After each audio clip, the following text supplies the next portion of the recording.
bonjour. Donc aujourd'hui, on va clore les chapitres sur les collisions à très haute énergie en théorie des cordes. Et dans la première ère, on va continuer sur les collisions entre cordes. Dans la deuxième, on va passer à la collision entre des cordes et des brins. Donc, pour la première ère, ça c'est un peu les plannings, même si c'est un peu long, donc on va peut-être laisser les deux derniers sujets pour la deuxième ère. On fera une petite interruption. Donc on va identifier des diagrammes de Feynman, mais généralisés à la théorie des cordes, qui sont utilisés. Donc le régime qu'on va étudier, c'est le régime où les forces de gravitation sont fortes et où, à la limite, on s'attend à avoir des phénomènes liés à l'effondrement gravitationnel classique. Donc on va identifier les diagrammes qui devraient décrire ce régime-là. On va essayer de faire une ressommation d'une série perturbative à tout ordre par le biais d'une action efficace ou effective. On va après discuter d'abord le cas de la collision des particules sans taille à un paramètre d'impact différent de 0, où on se limitera à donner une solution numérique du problème. Et après, d'une façon plus analytique, on va aborder le cas de la collision à symétrie axiale entre deux objets étendus, avec une taille finie. Et on va faire une comparaison entre les résultats de ces calculs et les résultats classiques que j'avais discutés il y a 2 semaines déjà, je pense, sur les critères basés sur la formation d'un horizon. Voilà. Et après, il y aura des questions un peu plus ouvertes sur le spectre d'énergie des gravitons émis dans la collision et ensuite. Et pour cette partie-là, je me limiterai tout le temps à 4 dimensions de l'espace-temps. Donc, imaginons que les autres 6 dimensions de l'espace sont de toutes petites cercles qui ne jouent pas un rôle important dans la discussion. Donc, si vous voulez, il y a 2 régimes différents qu'on va considérer parce que, je voulais aller. Si vous vous rappelez ces diagrammes-là, on avait dit que on a discuté déjà les régimes 1, 2, 3 et on va aborder le régime 4 qui est encore loin du régime de l'effondrement, où on s'attend de l'effondrement, mais là déjà on s'attend à voir le phénomène de production d'ondes gravitationnelles dans la collision. Donc là, je l'appelle le régime 4, où on doit tenir compte des corrections dans ces paramètres R2 sur B2, mais par exemple à l'ordre plus bas. Mais si on a envie de discuter le régime ici où l'angle de diffusion est grand, où on s'attend à l'effondrement gravitationnel, là, on est obligé d'essayer de sommer sur tous les ordres en R sur B et voir s'il y a des points critiques de divergence dans cette ressommation. Donc, les corrections, à nouveau je reprends ça. Vous voyez, les corrections d'ordre R sur B sont caractérisées par le fait que à la fois R et B sont des paramètres classiques. Donc, ils ne contiennent pas la constante de Planck. Ce sont des concepts qu'on a déjà dans la théorie classique. Donc, la caractérisation de ces contributions-là, c'est de ne pas avoir des puissances de H bar dans leur expression. Et ce n'est pas surprenant que des diagrammes du type classique sont liés en théorie des champs à des diagrammes avec une structure d'arbre. Mais là, c'est un peu délicat, c'est-à-dire que si je dessine un diagramme où ces lignes horizontales représentent mes particules initiales et finales,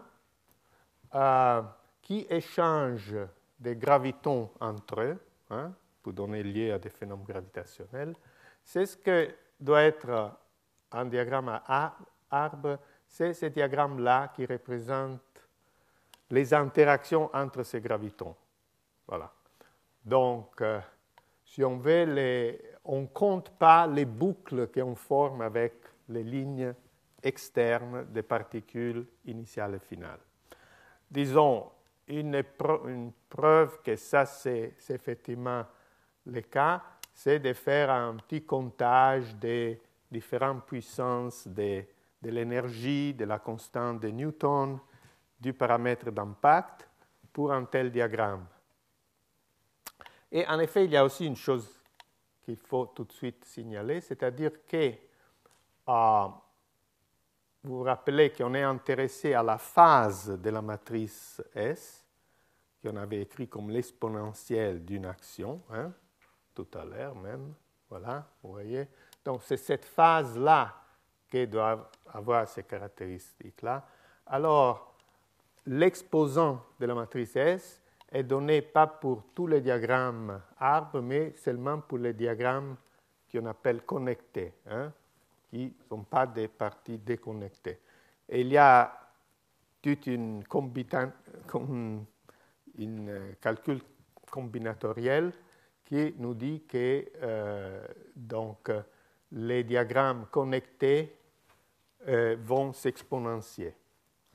Donc, pour calculer l'exposante, qui est la chose qui nous intéresse, il faut regarder les diagrammes connectés entre l'interaction entre ces gravitons, et on peut faire un petit comptage des différentes puissances et se rendre compte que si on échange n gravitons, les diagrammes connectés dépendent de différents paramètres de cette façon-là.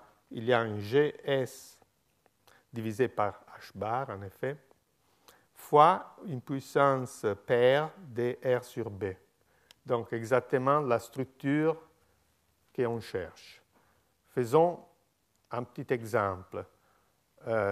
L'exemple le plus banal, évidemment, c'est quand les gravitons n'interagissent pas entre eux. Ça, c'est le cas qu'on a déjà discuté. Le cas qu'on avait discuté, c'était des gravitons qui sont échangés entre les lignes externes, éventuellement se croisant, mais sans faire des vertex, des interactions entre eux. Dans ces cas-là, disons, les diagrammes connectés, c'est simplement l'échange d'un seul graviton. Alors, c'est facile de voir que les diagrammes suivants est un diagramme qu'on appelle H, parce qu'il a la forme d'un grand H, où il y a deux gravitons échangés entre les lignes externes qui interagissent entre eux avec plusieurs vertex. Là, j'ai dessiné celui-là. Alors, si on fait un comptage des différentes puissances de l'énergie et de la constante de Newton, ce n'est pas difficile dans le sens qu'il y a des règles assez simples. Chaque vertex nous donne une racine carrée de G. Ça, c'est le couplage entre gravitons ou d'un graviton avec une particule. Donc, comme on a 6 vertex, 1, 2, 3, 4, 5, 6, on a une puissance G3. Après, chaque échange de gravitons donne une puissance de S, donc de E2. S, c'est la variable de Mandelstam. Je peux réécrire G3S2 comme GS fois G2S. GS, je le garde toujours parce que c'est un facteur commun à toute la phase de la matrice S. Et par contre, G2S, c'est G racine S, tout à la puissance 2. mais G racine S est rien d'autre que le rayon de Schwarzschild. Donc, je peux réécrire ça comme ici. Maintenant, il y a des intégrations sur les impulsions K transversales, et là aussi, avec un petit comptage, on retrouve une puissance 1 sur B2. Pour des raisons dimensionnelles, ça doit arriver comme ça, et effectivement, c'est ce qui arrive. Donc, effectivement, ces diagrammes-là correspondent exactement, comme ordre de grandeur, à la première correction. Vous voyez GS fois RD sur B2. C'est exactement ce qu'on trouve avec ces diagrammes. Donc, là, c'est les types de diagrammes qui nous donnent la première correction en R sur B. Donc, si R sur B est très petit, on peut dire on garde ce diagramme-là et on néglige tout le reste. On ne peut pas négliger ce diagramme lui-même pour la raison que j'ai déjà expliquée la dernière fois, parce que ce diagramme-là contient une partie imaginaire. Donc, comme le terme dominant, il est réel, celui-là, si ce terme de correction a une partie imaginaire, au moins pour la partie imaginaire, je ne peux pas le négliger parce que c'est la première contribution à l'absorption qui, on comprend très bien, est liée au fait que c'est un processus où, vous voyez, dans l'état intermédiaire, il y a la production d'un graviton. Donc, c'est le premier processus inélastique qui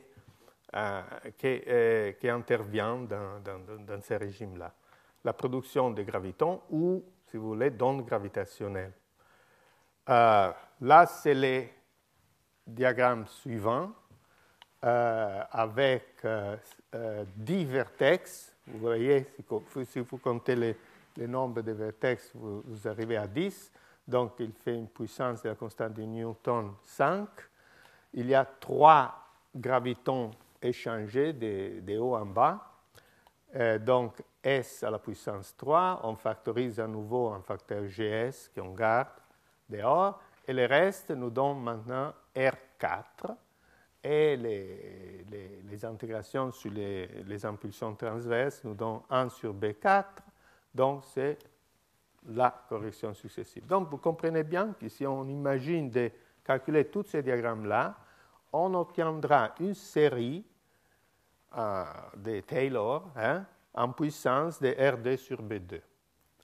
Alors, cette série, vous savez, les séries peuvent converger partout ou peuvent avoir des divergences à des valeurs critiques du paramètre de développement. Donc, ici, R sur B.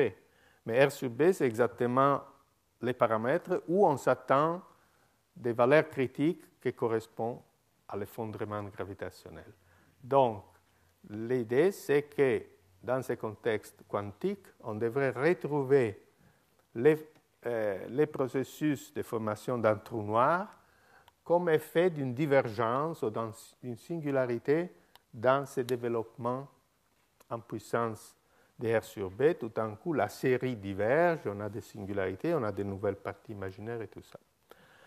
Alors, comment ressommer toute cette contribution? Parce qu'on peut faire une étude ordre par ordre, mais disons, ce n'est pas tellement intéressant. C'est ce qui nous intéresserait vraiment, serait de trouver des techniques pour faire la ressommation. Alors, à nouveau, on sait déjà dans plusieurs autres problèmes que ressommer des diagrammes à d'arbres correspond à résoudre une théorie des champs au niveau classique. À nouveau, il y a cette relation entre diagramme à arbre et physique classique. Donc, on doit trouver une action efficace qui génère ces diagrammes. Et si on arrive à résoudre au niveau classique les équations qui découlent de cette action, on peut en effet résoudre le problème.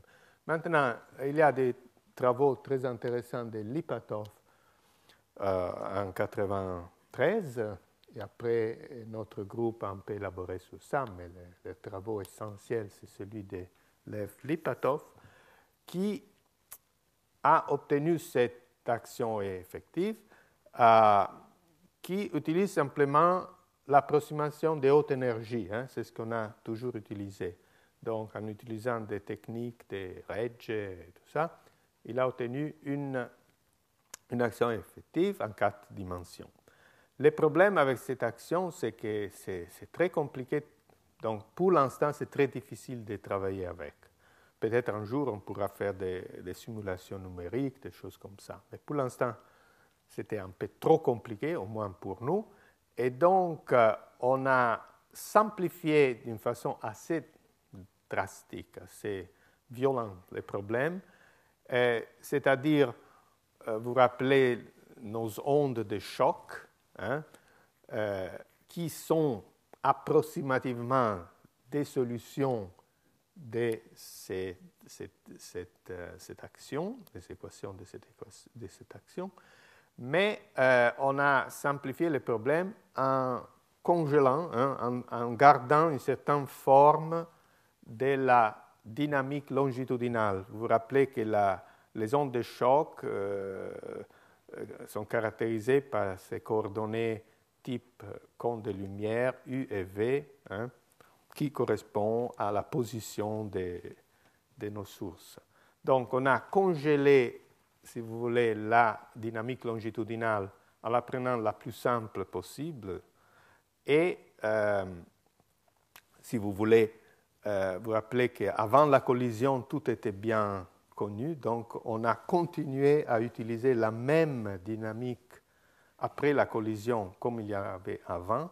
Et la seule chose qu'on a changé, c'est qu'après la collision, on a étudié la dynamique dans l'espace transversal à la direction de la collision. Donc, on s'est réduit de 4 dimensions à 2 dimensions, les dimensions transverses par rapport à la collision. Alors, c'est beaucoup plus simple, évidemment, de travailler avec une action à 2 dimensions.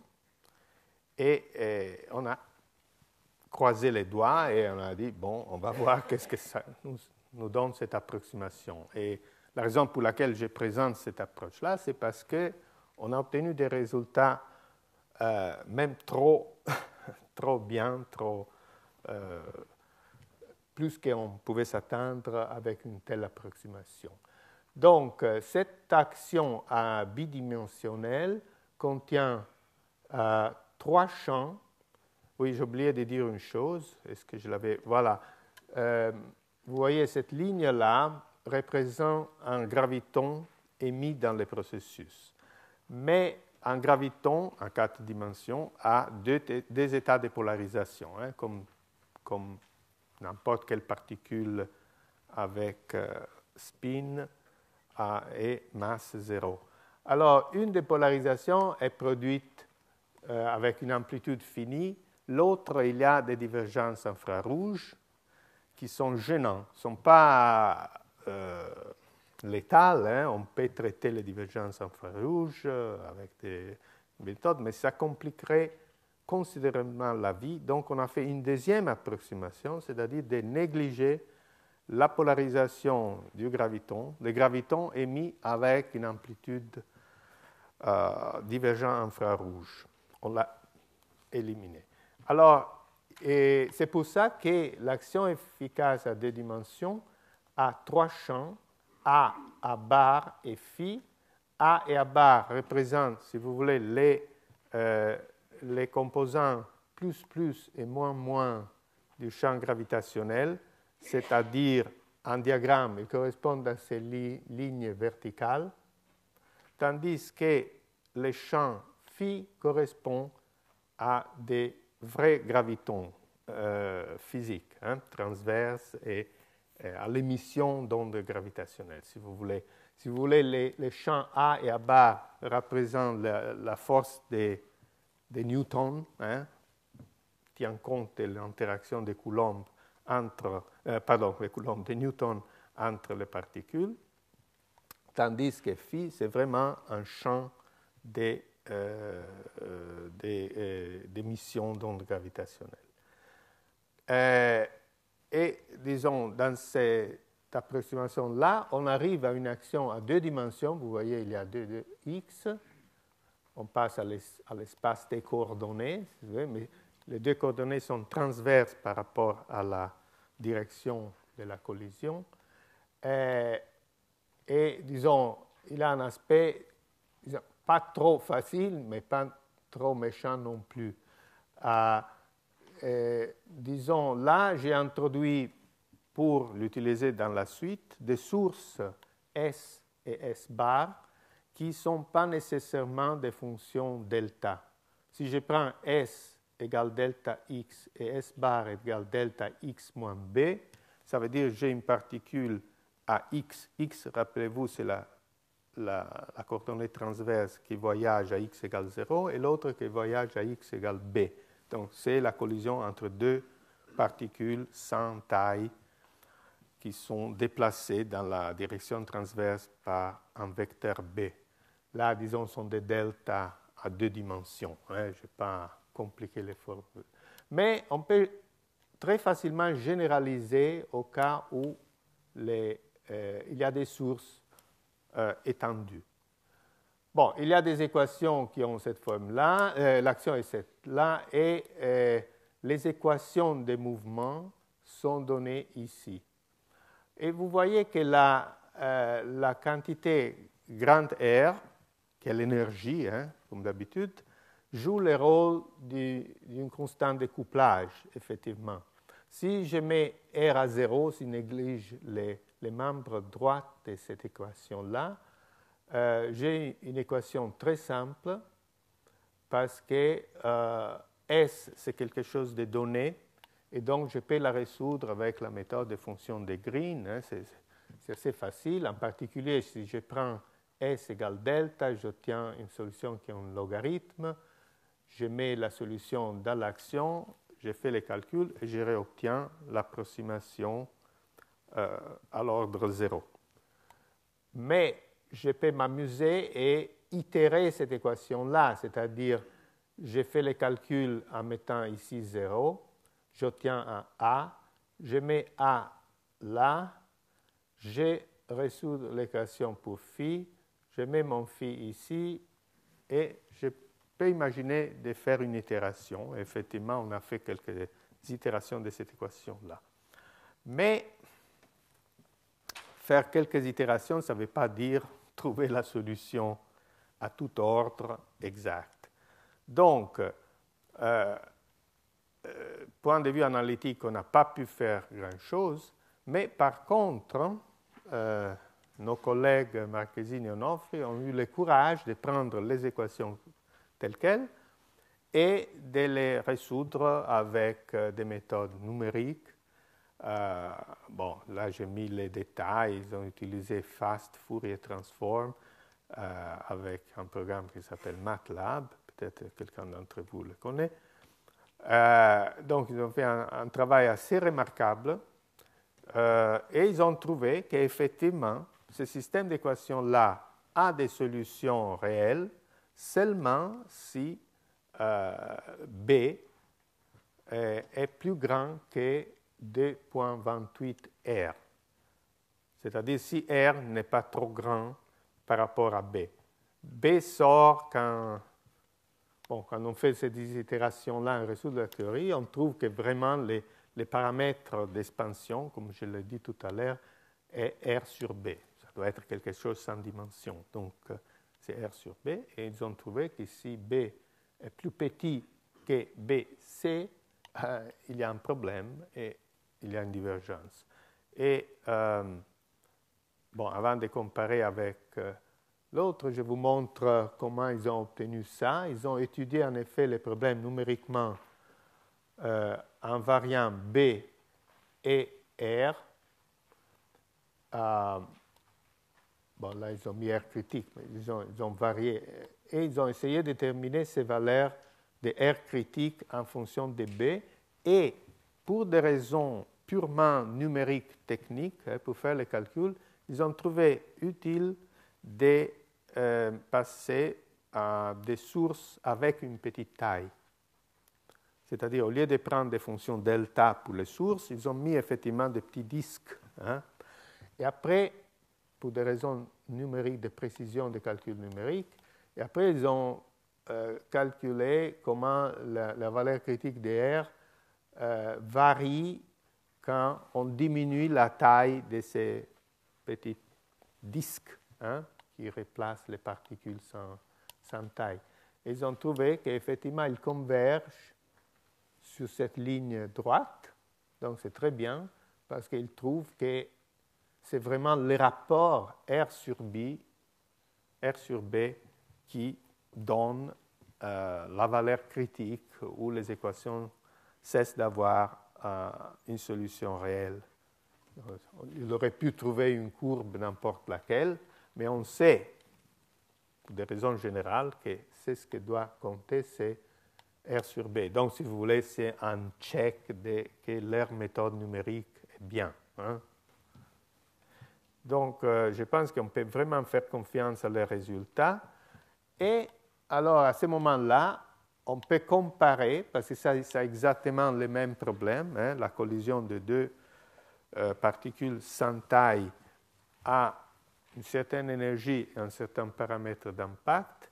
Erdős et Giddings avaient donné ces critères qui nous donnaient que BC devait être plus grand que 0,8 R. Je l'avais écrit comme R plus petit que 1,25 B, je pense. Donc, vous voyez que on est consistant avec la borne et on a un facteur entre 2 et 3 de différence, de marge. Voilà. On va revenir sur ce facteur. Peut-être il est significatif, peut-être pas. Donc, ça, c'est ce qu'on a pu faire à part des considérations très générales, mais du point de vue vraiment résoudre les équations dans le cas de la collision entre particules. Bon, on pourrait faire la collision entre deux particules à B égale 0, mais tout devient très, très singulier.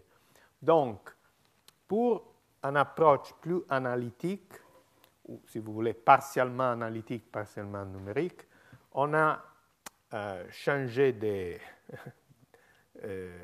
problèmes, si vous voulez, et on a pris les cas de collision asymétrie axiale. Je vous montre juste un petit dessin, après on va y revenir. Disons donc, si vous voulez, c'est les deux disques bleus qui font une collision, mais asymétrie axiale. Donc, il y a une symétrie par rapport à rotation, par rapport à l'axe des symétries. Alors, pourquoi étudier ces collisions entre, je l'appelle faisceau-faisceau, parce qu'on peut penser à ces sources étendues comme des faisceaux de particules à masse nulle. Parce que, disons, c'est un problème plus facile, mais aussi il est très riche.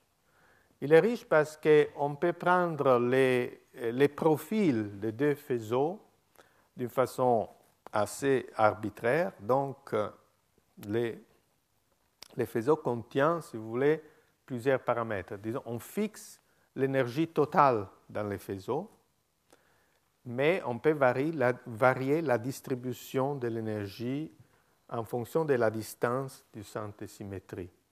Donc, et on peut prendre deux faisceaux identiques ou deux faisceaux différents. Là, je n'aurais pas dû mettre total energy parce que l'énergie totale, c'est mieux de la garder comme une quantité fixe. Et après, on varie plutôt la distribution d'énergie. Et pour ce problème-là, les critères des classiques avec la surface piégée est très simple. Je vais les décrire dans un moment. En outre, il y a des résultats numériques en relativité générale qui sont en train d'arriver. Au moins, je vais mentionner un. Là, je vois qu'il y a une erreur de frappe. Du point de vue de notre équation, de nos systèmes des équations, évidemment, ça devient beaucoup plus simple parce que les problèmes à dérivée partielle devient un problème à dérivée ordinaire parce qu'une variable tombe, comme il y a une symétrie, rien ne dépend de l'angle azimutal, Et un autre petit cadeau, on trouve que cette polarisation qui avait des divergences infrarouges, elle n'est simplement pas là. Elle n'est pas produite à cause des symétries. Donc, une hypothèse un peu suspecte, on peut l'éliminer. En plus, on a la vie plus facile avec des équations différentielles ordinaires. Alors, je reviens sur les petits dessins pour donner juste la définition, parce qu'après on va l'utiliser dans la suite, de ces quantités que j'appelle R1 des petites r et de façon analogue, grande R2 des petites r. Alors, c'est très simple. Mis à part un facteur 4G, c'est l'énergie contenue dans les faisceaux entre R égale 0 et une certaine valeur de petit r. Hein? Donc, c'est exactement la distribution, si vous voulez, d'énergie dans la direction transverse, comme fonction de la distance de l'axe de symétrie. Les problèmes deviennent beaucoup plus simples.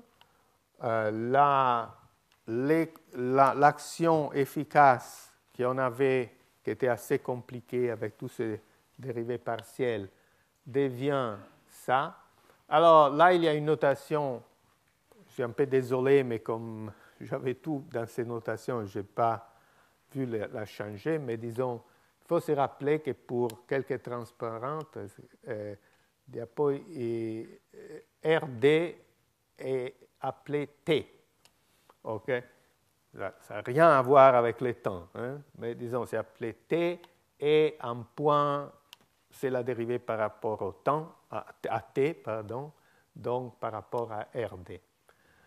Alors, l'action devient assez simple, elle est indiquée ici, si on introduit un champ auxiliaire qui est T, c'est-à-dire RD, 1 moins 2pi R2 phi point. Bon, ça c'est un résultat, disons, d'un petit calcul. Alors, grand R, si vous voulez, c'est l'énergie totale de chaque faisceau. Et après, on a ces R1 et R2, que c'est l'énergie partielle dans les deux faisceaux, hein, que j'ai défini tout à l'heure. Alors, la chose amusante, c'est qu'à la fin d'un petit calcul, on arrive à trouver une équation pour cette quantité ρ qui est découplée des autres quantités. C'est-à-dire, on obtient une équation pour ρ. Une fois résolue cette équation pour ρ, on peut l'utiliser pour calculer les autres choses AI. AI, ça veut dire soit A, soit A bar. Hein, pardon pour la notation. Voilà. Donc, rappelez-vous que R1 et RD sont des choses données, sont les distributions d'énergie dans les deux faisceaux. Donc, c'est une équation, en principe, très facile, banale. La seule complication de cette équation, donc c'est du deuxième ordre, mais c'est au dérivé ordinaire. La seule péculiarité de cette équation-là sont les conditions au bord, hein, parce que si on a une équation différentielle ordinaire du deuxième ordre, on doit donner deux conditions. D'habitude, on donne des conditions initiales comme la fonction et sa dérivée première. Après, comme on connaît la dérivée seconde, on intègre. Mais là, c'est un peu plus compliqué parce que on a deux conditions, mais qui sont données à des points différents. Comme il y a ce facteur T, qui est RD, on demande que ρ de 0 égale 0, parce qu'on ne veut pas de singularité dans ces phi points. Par contre, à l'infini, on a que ρ doit aller comme T, parce qu'à nouveau, cette quantité-là doit être petite à l'infini. Hein. On a des raisons physiques pour imposer ces deux conditions. Et ces deux conditions, en principe, définissent une solution des équations, s'il y en a, parce que ce n'est pas évident. Hein? Ce n'est pas évident qu'on peut satisfaire ces deux équations, ces deux conditions sur une solution d'une équation de ce type-là. Donc, je pense que c'est un problème qu'on appelle aussi de Sturm-Liouville, parce que les conditions au bord ne sont pas standards. Alors, effectivement, on trouve que cette équation-là, avec ces conditions au bord, elle n'a pas toujours de solution réelle. Et quelquefois, il y a des points critiques et au-delà desquels on n'a plus de solution réelle. Réelle et qui satisfait tout ce qu'on veut de la solution. Alors, je vous ai dit que le critère de cette surface piégée est facile dans ces cas-là. Et en effet, on peut l'écrire tout facilement comme ça. Si on peut trouver un RC tel que le produit R1 de RC, R2 de RC égale RC2, hein, alors, avec mon étudiant, il y a quelque temps, on avait trouvé qu'on pouvait effectivement construire cette surface fermée et piégée, cet horizon, et donc on s'attendait qu'il y avait formation d'un trou noir. Je ne sais pas si vous voyez qu'est-ce que ça veut dire une équation comme ça. Ça veut dire qu'il doit y avoir assez de concentration d'énergie, hein, parce que je dis que R1 fois R2 doit être égal ou plus grand que, hein, ça suffit, égal, de petit R2. Donc, si on commence avec un tout petit R, ça n'a pas l'air de marcher parce qu'il y aura très très peu d'énergie. Vous voyez, l'énergie contenue dans un rayon R va comme la densité d'énergie fois R2, petit r à la puissance 2. Mais comme je dois faire les produits de 2, on aura quelque chose typiquement qui croît comme petit r à la puissance 4. Donc petit r à la puissance 4, pour petit r très petit, est plus petit que R2. Pardon. Et donc, pour des tout petites R, la condition ne va pas être satisfaite, au moins qu'on met des choses très singulières à petit r égale 0.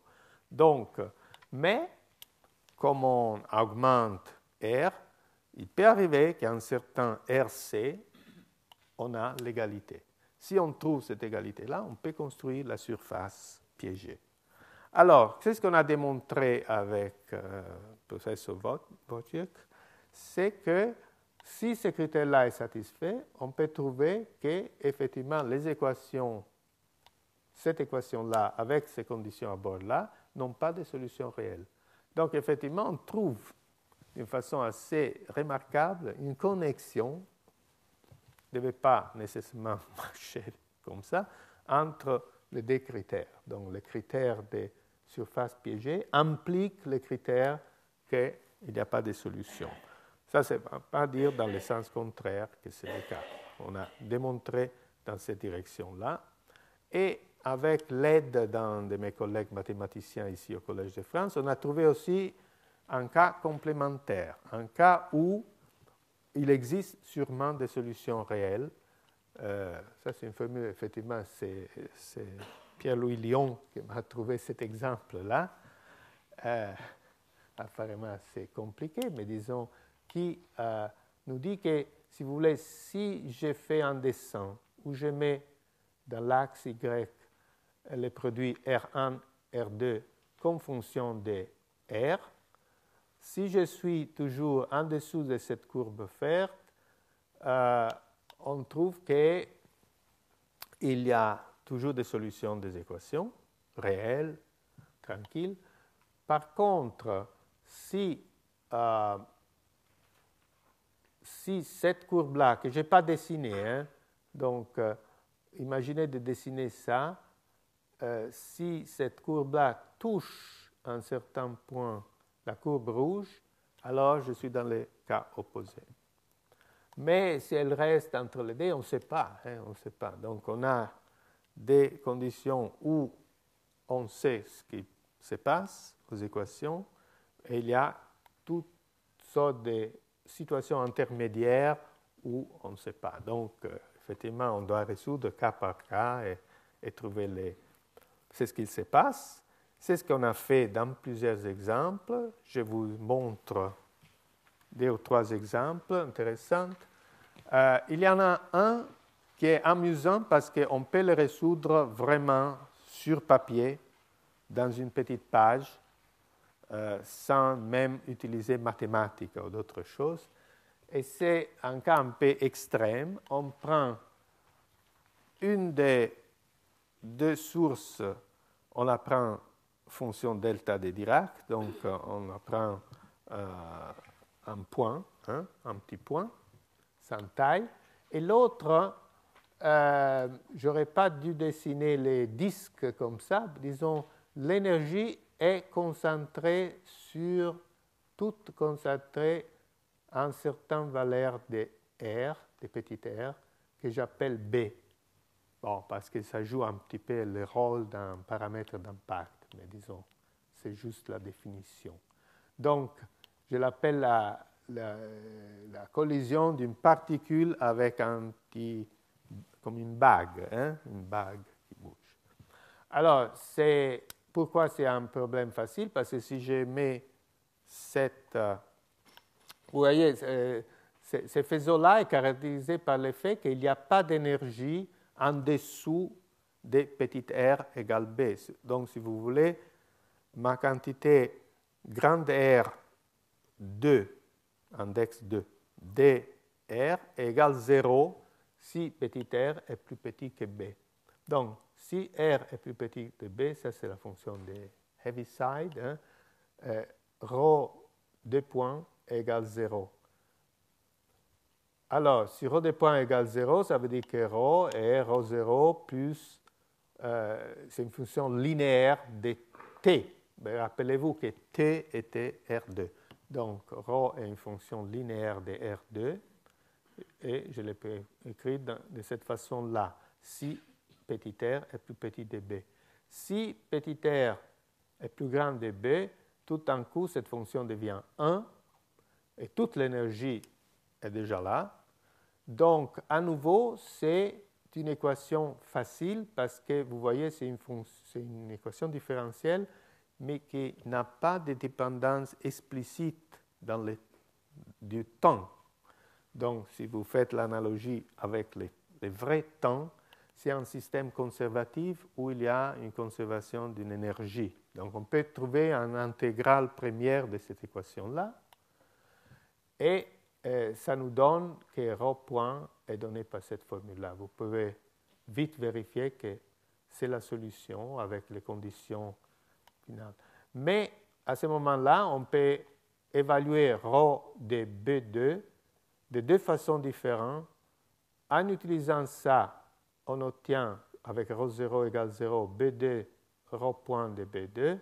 Mais ρ point de B2, on l'écrit de cette façon-là. Donc, vous voyez qu'on obtient une condition sur ρ de B2. On prend on fait le carré de chaque membre, on ramène 1 sur ρ sur l'autre côté, mais comme ça c'est devenu un ρ2, on obtient une équation cubique. On voit tout de suite. On obtient une équation cubique qui, entre parenthèses, est très similaire à ce qu'on trouve quand on fait les orbites dans la métrique de Schwarzschild.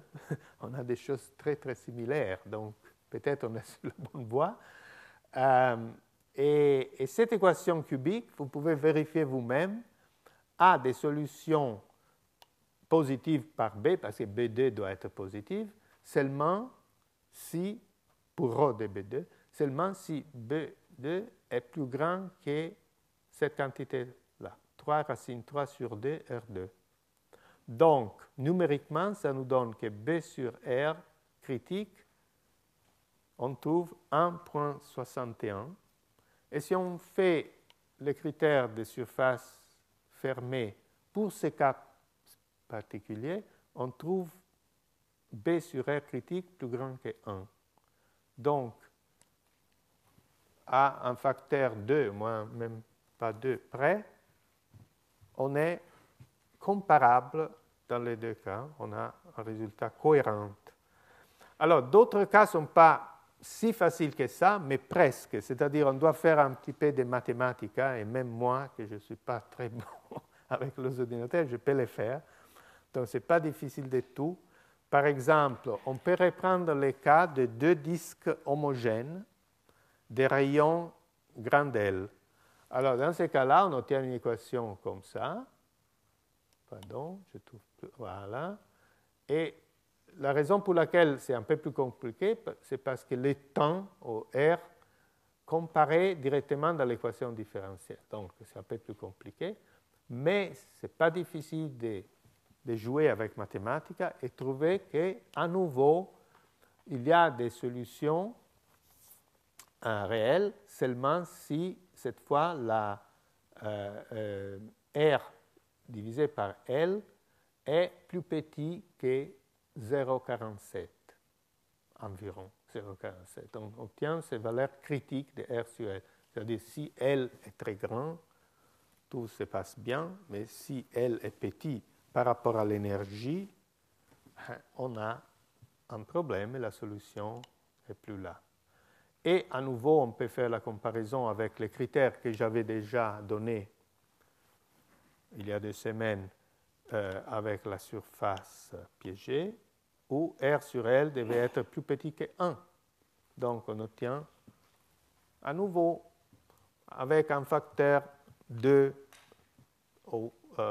entre 1,5 et 3, on obtient une cohérence avec les résultats classiques. Et troisième et dernier exemple, parce que le temps passe vite, on a pris deux profils gaussiens, donc on a pris des sources qui ont un profil gaussien, hein, exponentiel. Vous voyez l'exponentielle de moins RD sur de certaines tailles. Donc, si vous voulez, on a mis deux tailles différentes, des gaussiennes différentes dans les deux faisceaux, avec, si vous voulez, une taille de chaque faisceau différent, L1 et L2, et on a étudié même des points critiques maintenant dans les plans L1, L2, une fois que l'énergie totale est fixée. Donc, et là, on a obtenu une courbe. Donc, là, j'ai mis souvent ces noms-là dans mes dessins, dispersion collapse, c'est-à-dire, ça veut dire simplement qu'en dessous de cette courbe, on n'a pas de solution réelle. En dessous de cette courbe, dans la région bleue, si vous voulez, on a des solutions. Et là aussi, on peut faire la comparaison avec les critères classiques, CTS, où on a cette courbe-là. Ça, c'est la courbe précédente dans un plan logarithmique. Là, c'est la courbe donnée par la CTS qui nous dit que dans cette région-là, il y a formation de trous noirs, mais il ne nous dit pas, parce que c'est un critère de suffisance, hein, comme on a dit plusieurs fois, on ne nous dit pas qu'est-ce qu'il se passe au-delà. Bon, si on croit à nos équations, c'est ce qu'il se passe au-delà, c'est qu'il y a encore de l'effondrement dans cette région-là, et après, finalement, non, on a un régime sans formation de trous noirs. Donc, ça, c'est un peu une description très abrégée, disons, de ce qu'on a pu faire dans ce régime-là. Après, je vais un peu résumer dans la deuxième heure. Mais je vais conclure avec une coïncidence que je trouve amusante. Peut-être c'est à nouveau juste une coïncidence sans signification, mais c'est quand même assez remarquable. C'est-à-dire que Donc là, c'est un papier de 2009, hein, il y a un an et demi. Choptuk et Pretorius, qui sont des grands experts des relativités numériques et des effondrements critiques et tout ça, ils ont analysé une situation qui est assez similaire à ce qu'on a traité ici. C'est-à-dire, ils ont pris des solitons, donc des solutions étendues d'une théorie des champs. Ces solitons ont une masse, sont des solutions qui pèsent, hein, ont une masse, donc ne sont pas des objets à masse nulle. Il faut garder ça en tête. Et ils ont aussi des dimensions, une taille. Ils ont étudié la collision entre deux solitons de ce type-là, à nouveau avec une symétrie axiale. Donc, collision centrale de deux solitons de masse fixe et aussi de taille fixe. Alors, ils ont étudié ça en fonction de la vitesse qu'ils ont paramétrisée à travers un paramètre de boost de Lorentz gamma. Donc, ils ont une masse et l'énergie qui est gamma fois la masse, hein, comme d'habitude. Donc, si vous voulez gamma fois la masse qui est fixe, c'est l'énergie et correspond, si vous voulez, donc à notre paramètre R, grand R. Et ils ont cherché une valeur critique de ce paramètre gamma qui correspond donc à une valeur critique de RC. Et ils ont trouvé numériquement qu'à un certain gamma C, il y a formation de trous noirs. En dessous de ces valeurs gamma C, il n'y a pas de formation, donc les deux solitons passent l'un à travers l'autre, ils interagissent, mais ils ne laissent rien derrière. Hein. Ils vont se disperser, ils vont se déformer, s'exciter, mais tandis que pour gamma plus grand que gamma C, il y a formation de quelque chose qui reste concentré au point de la collision. Alors, et la chose bizarre, c'est qu'ils ont trouvé que la valeur critique de gamma C est un facteur entre 2 et 3 plus petit de ce qu'on obtiendrait si on faisait ces fameux calculs de la surface piégée. Donc, c'est un peu étonnant, mais disons, ils trouvent le même type de discrépance entre la borne donnée par les critères classiques et les vrais résultats.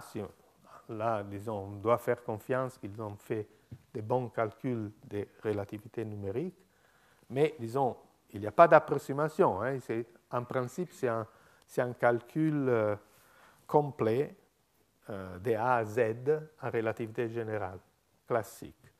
Mais disons, ça veut dire que peut-être le critère CTS est un critère qui il marche à un facteur 2 près. Donc, ce n'est pas peut-être étonnant que nous, on trouve aussi des différences d'un facteur numérique de cet ordre. Bon, ces résultats, je pense, sont assez encourageants, assez intéressants, disons, plus bons que je me serais attendu en vue des approximations, mais effectivement, tout n'est pas aussi bon que ça. Donc, c'est ce qu'on va voir au début de la deuxième ère, c'est par contre des petits problèmes ou des puzzles qu'on a en utilisant ces méthodes-là. Et disons, on va commencer avec une discussion de ces problèmes-là qui sont probablement dus à nos approximations, surtout c'est ce qui est un peu suspect, c'est cette approximation d'avoir congelé la dynamique longitudinale. Et après, on passera à la collision avec les brins. Voilà. Donc, on est assez dans l'air aujourd'hui, mais on va résumer pile à 11 heures. Voilà.